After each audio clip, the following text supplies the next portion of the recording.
There is a fundamental issue with our tax systems globally, which is that they fail to tax the super rich adequately. This is a problem that we see everywhere. We see it in France, we see it in the US, we see it in Brazil, we see it in global south countries. We have now a large and growing body of high quality evidence, excellent scientific studies that shows something very simple and I think very difficult to accept, which is that when you take into account all taxes paid, the individual income tax, corporate taxes, consumption taxes, everything, the super rich, let's say people with more than $100 million in net wealth, have the lowest effective tax rates of all social groups. They have lower tax rates than the middle class that pays a lot of consumption taxes. They have lower tax rates than the working class, the upper middle class, all other social groups. And I think, of course, there is a legitimate debate to have about how progressive our tax systems should be. It's a very difficult question. It's easy to overshoot, to undershoot, and there is a very legitimate disagreement about that question in the population.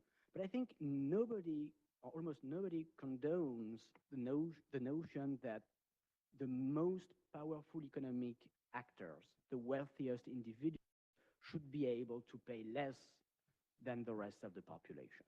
That's just not acceptable. Where is that coming from? To understand the problem, you need to realize that the fundamental source of wealth and income for the very rich is the ownership of businesses, of corporations, the true social and economic power in our market economies. And so the taxes on the very rich, you can tax the very rich either by taxing corporations, corporate profits as they arise, or you can also tax them when income moves out of companies and is distributed in the forms of dividends or capital gains. And both of these taxes, the taxes on corporations and the taxes on dividends and capital gains, have been on a downward trend over the last decades, and for various reasons. Number one, for corporations, there has been the race to the bottom with corporate taxation. The forces of tax competition have led to a decline in corporate tax rates globally. For individuals, the forces of tax avoidance and tax evasion have been very powerful. Okay, the wealthy have found ways in many countries to avoid paying taxes on their income and their dividends by creating holding companies, by creating trusts, various structures that shield their income from taxation.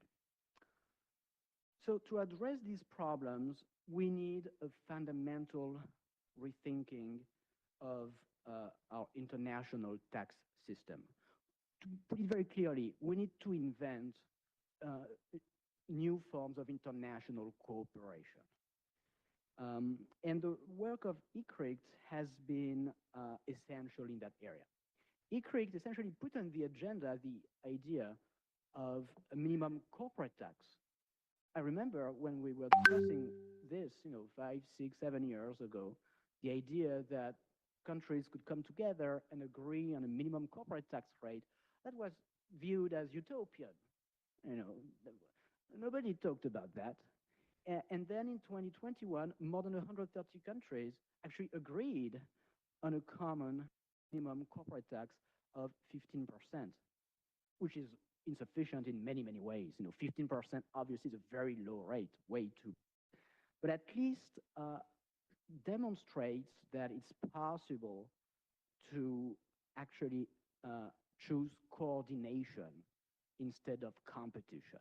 that international tax competition is not some kind of law of nature, and that we can actually agree on common minimum tax rates. Now, this achievement is under attack, by the new US administration. It's under attack by the business community, and it's going to be really important to defend it, not because it's sufficient, but because 50% is more than 0%. And so it's going to be important to fight to improve it. And building on the progress, very limited, but the real progress that has happened in the last few years, we can and we should do more. Now we need to create an effective minimum tax for the super rich. This is the work that has started at the G20 last year, thanks to the leadership of the Brazilian government that put this issue on the agenda of the G20, a really major achievement. You have to realize that the G20 exists since 1999, and not once had this issue of taxing the rich, tax progressivity, how to use the tax system to limit the rise of inequality. Not a single time had this issue been discussed at the G20. This is perhaps one of the most important economic issue of our time, and one that requires a great deal of international coordination. And so for the first time, it was discussed last year. And that's really important. And this is more important than ever today, as we witness the dramatic acceleration of the drift towards oligarchic capture in many countries. More than ever, we need to ensure that the most powerful individuals cannot just accumulate more wealth tax-free. We need to put limits to that process. Let me just say, to finish, that the forces of democracy are very powerful.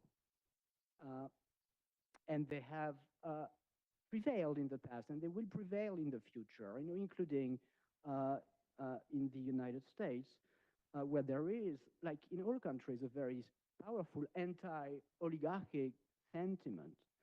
But there is really no time to lose. We have to protect the modest but real progress that were made over the last few years, the automatic exchange of bank information, the idea of a minimum tax for national firms, and we need to dramatically accelerate. Thank you very much.